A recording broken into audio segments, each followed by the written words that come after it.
Hello, everyone, and welcome to a brand new series, Series 4 Beyond Disabilities. Happy 2025, everyone. Do apologise it's late in the year. I've been busy with a lot of things. I've recorded a brand new podcast, Positively Ginger, with my friend Ginger, so feel free to check that out on Spotify, YouTube, and wherever you get your podcasts from. Um, but also, I've been busy with this. As you can see, I'm in a slightly different setup if you've been watching us for a while.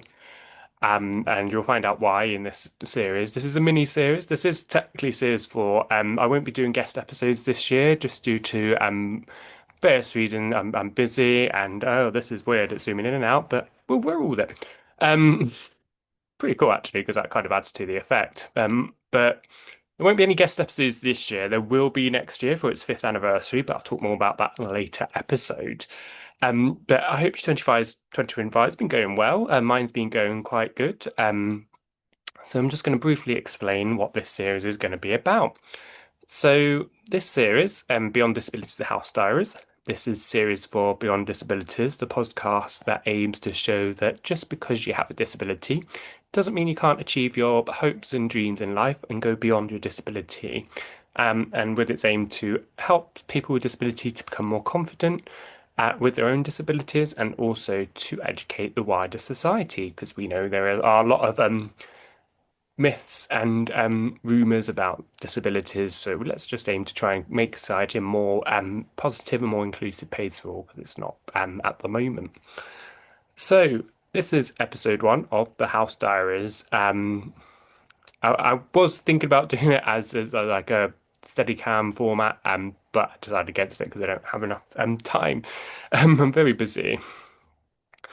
So, in this series, I'm going to talk about if you have my journey in buying a house, which I'm currently in. I bought it earlier this year in May 2025. And time recording is September 2025. So, I've known for years that I wanted to buy a house. I'll be honest, the major um, thing holding me back was money. And as most people know, there is still a cost of living crisis going on in the UK, and I'm sure across the world as well. And it's very difficult to just live at the moment, and companies aren't paying their employees fairly for the work and to match in line with inflation. To which companies really need to do more, if I'm honest about that. But that's a whole different ball game. Let's focus on the house diaries to start with. So, I know for a while I've been looking for a house, about 5 years, I think, really. I didn't want to rent. I have rented in the past, but renting to me, and I get it's good for some people, but in my opinion, you're just paying somebody else's mortgage. I wanted somewhere that was mine, but I didn't have to constantly go to a landlord to ask permission. So this episode is going to be about the beginning, really, of this journey. I'll cover previous years, but this year's I'll focus on improving because I managed to successfully buy my own house. So I did a lot of research when buying a house. Unfortunately, on my current wage, there's no way I could buy a house with a full outright mortgage because it's just me. I am single. Um, so there's nobody else living with me apart from my dog Lyra, who's just sat down there. Um, so I wouldn't be able to like get a mortgage outright. Similar with renting, I did originally want to live in Manchester, which is a city in the northwest of England. I love the city. It's just with the city status comes city rents and city mortgages and things like that. It's just far too expensive, even with shared ownership, which I touch on about shared ownership predominantly in this video, to be honest, which is how I got this house. I love Manchester, but honestly, even shared ownership is billed as the affordable option. The developers and estate agents and the people who manage the properties with shared ownership in Manchester were taking the mick a little bit. And it was very extortionate, and you didn't get a lot for what you got. To give you an idea, this is a two-bedroom house in also in the northwest of England. It's got a garden, it's got two car park spaces, it's two floors, it's a terraced house.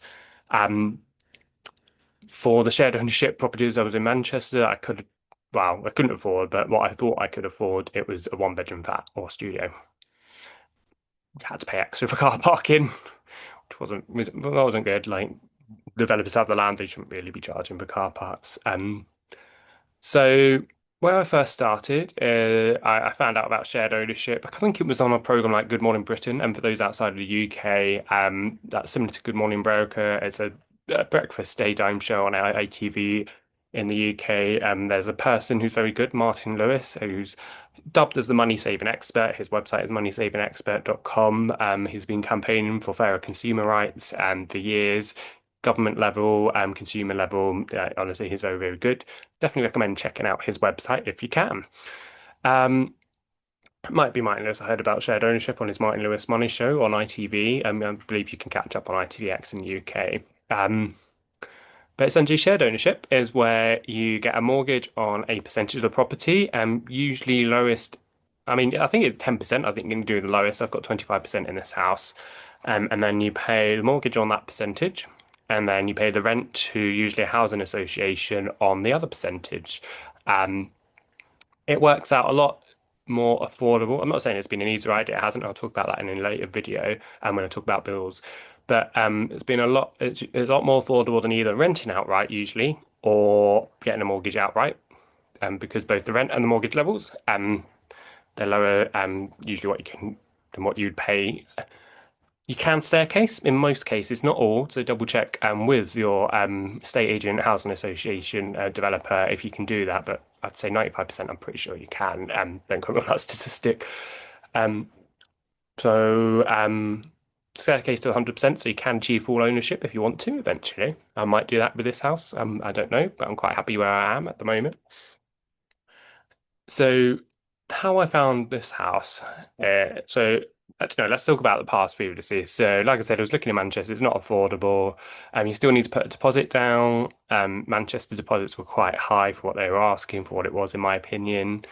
Um, so, where I started is in the UK, specifically England. I'm not sure about Wales Island or Scotland or Northern Ireland. I'm in the northwest of England, so it might. I believe it's different in Wales. I don't think they do shared ownership as such. I believe they do a sort of help to buy loan, which I think used to be existing in England, but it's been changed to shared ownership a few years ago. My experience is only from England. I do apologise for that, but it might help you in your own journeys. I will be talking about disabilities as well and buying a house too. So there's the Share to Buy website, which is I don't know if it's government owned. The schemes are run by the UK, specifically English government. But the Share to Buy website, I don't think it's a profit website, but it's sort of like way I can describe it is it's an online estate agent, although they're not an estate agent themselves, which covers all schemes to help you to buy your first property. Oh, I better touch on that.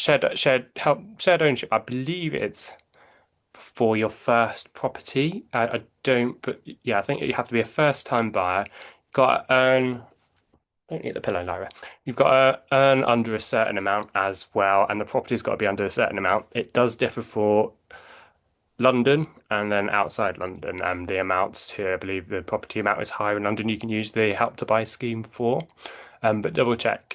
Each property is different, so double check on the website or with a developer or estate agent. So I looked on there. Back in March, I just remember it was March because my mum was on holiday at the time, and I was just I had the week off. I was looking after my mum's dogs, my dogs as well. Um, and I found this house not far from my parents' house, from my mum's house, where I live with my mum and my brother. And I contacted them. I was like, "Oh, that's quite affordable. I could afford that on my current wage." So I contacted them. You first then go through I think it's an initial affordability check. It's not like a hard credit search or anything, but you answer a few questions about your wages, circumstances, job, etc.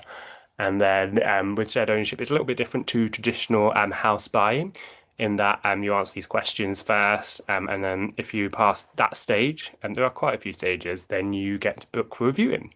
You're not committing yourself to anything at that stage, but I did pass that check. So I booked a viewing. Like I said, it was only about 15-20 minute drive from my mum's house. Um, and I fell in love with the place. There was a choice of two when I viewed. I chose the one that I initially viewed, just because the other one has a bigger garden, but I'll be honest, it's just me and my dog. the garden I have is quite big. I didn't need that big of a garden. I'm not that much of a garden person, if I'm honest. And plus, I get sort of bit more extra space because I've got sort of some extra alleyway as well. So, and an extra car space. So if any visitors come, they can use that. Yeah. So okay. Then. I had some time to think about it. I think I pretty much put my interest in the same day because honestly, I fell in love with the place. It was just perfect for me. It's a new build. Most, but not all, shared ownership properties are new build properties. Um, yeah. So that was the ball rolling. Um, and then there are a few more stages which I'll cover in other episodes. I know it's only short. It's going to be a short series. Sorry. But I just think it's good to do it, and then instead of doing it with one episode, you have to find what bit you're relevant to you. It might help. I'm gonna sort of like do each episode. So that was the beginning. Thank you so much for watching or listening. Feel free to check out the other series of Beyond Disabilities, which are on YouTube, Spotify, and wherever you get your podcasts. And really, I've tried to make it as accessible as possible. If you like this, I'm just going to do that influencer thing, like, follow, and subscribe. If you're on Instagram, you can get all the up-to-date news on Beyond Disabilities official on Instagram. But I hope you have a good rest of your day, and I hope to see you in the next episode. Hope you have a good day. Take care. Bye bye now. Bye.